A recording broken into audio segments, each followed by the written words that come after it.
Already ECR file చేస్తున్నారు. PF గురించి sir, నేను పిఎఫ్ గురించి ఒక్కసారి వరకు మనం ఏం చేయాలి అన్న దానికి సంబంధించి స్టేక్ హోల్డర్స్ ఎవరైతే ఉన్నారో వాళ్ళందరినీ కూడా ఒకటి పిలవడం జరిగింది. దయచేసి అందరూ కూడా ఒకసారి ఇచ్చినటువంటి ఇన్స్ట్రక్షన్స్ ఏవైతే ఉన్నాయో, బ్రోచర్ ఏవైతే ఉందో ఒకసారి చదవండి. నేను కూడా చదువుతాను. మరలా ఒకసారి అవసరం అనుకుంటే నేను మీ అందరితో టీసీ తీసుకుంటాను. బికాజ్ నాకు నాలెడ్జ్ లేకుండా నేను మాట్లాడడం అనేది నాకు మొదటి నుంచి అలవాటు లేదు. వితౌట్ నోయింగ్ దాంట్లో సబ్జెక్ట్లోకి వెళ్లకుండా నేను మాట్లాడలేదు. బట్ ఇది already program pre arranged program కాబట్టి ఉన్నటువంటి డీసీ లేబర్ గారు, అలాగే ఇన్సూరెన్స్ కార్పొరేషన్ ఎంప్లాయీస్కి సంబంధించిన ఈఎస్ఐ సంబంధించిన అందరూ వచ్చి గైడ్ చేశారు మీకు. ఒకసారి మీరు కూడా చదివిన తర్వాత ఇది బాగా అవేర్నెస్ చేయాల్సిన కార్యక్రమం. నాకు అనిపించిన అంశం ఏంటంటే, ఇందాక 2 minutes ఇక్కడ యాక్చువల్గా అయితే ఇవాళ మాకు సిసిఎల్ఏ గారి కాన్ఫరెన్స్లో నేను మార్నింగ్ దగ్గర నుంచి బిజీలో ఉన్నాము. స్పెషల్ సిఎస్ గారు సిసిఎల్ఏ గారి కాన్ఫరెన్స్లో ఉన్నాను. జస్ట్ 5 minutes బ్యాక్ వాళ్ళతో ఒకసారి ఇంటరాక్ట్ అయ్యాను తప్ప వాస్తవానికి దానికి సంబంధించిన లోతుగా అధ్యయనం చేయాల్సిన సబ్జెక్ట్ ఇది. మేజర్గా గవర్నమెంట్ ఎంప్లాయ్ అనేవాడు లబ్ధి పొందుతున్నాడు. వాడికి ఒక పెన్షన్, రకరకాల నుండి పాత రోజుల్లో ఓల్డ్ పెన్షన్ స్కేల్, ఇప్పుడు కొత్తగా న్యూ పెన్షన్ స్కేల్ 2004 తర్వాత జాయిన్ అయిన వాడికి మన దగ్గర అందరూ కూడా మనకు ఐడియా ఉంది. బట్ అదర్ దాన్ గవర్నమెంట్ సెక్టార్లో ఉన్న వాళ్ళకి దీనికి తాలూకు ఏమైతే చేయగలుగుతామన్నది చాలా అవసరం.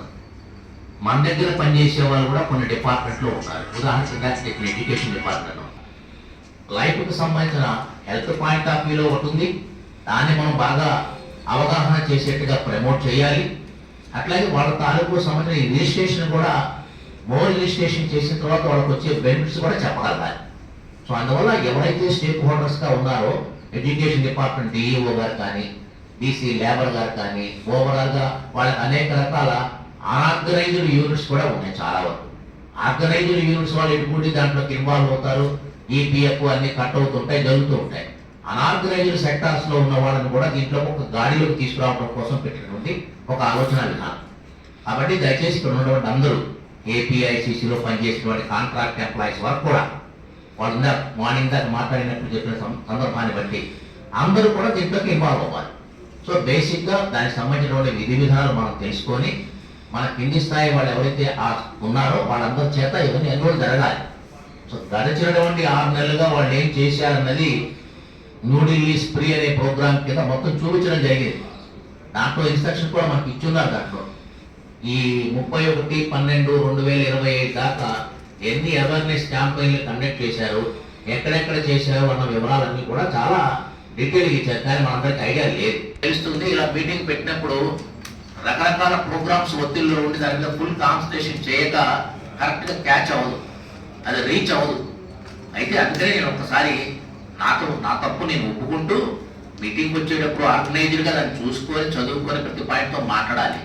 నేను దాన్ని అందుకనే మరలా ఒకసారి మమ్మల్ని ఇప్పుడు మనందరినీ కూడా నేను ఎక్స్క్యూజ్ మీకు కోరుతూ నెక్స్ట్ నేను ఒక టీసీ తీసుకుంటాను. ఆ టీసీ నాటికి ఫుల్ పేజ్గా అందులో ప్రిపేర్ అవుతాను. మీ అందరి నెంబర్ నా దగ్గర ఉన్నాయి. డీసీ లేబర్ గారు కోఆర్డినేట్ చేస్తారు, నేను కలుపుతాను, మళ్ళీ డీటెయిల్గా మాట్లాడతాము.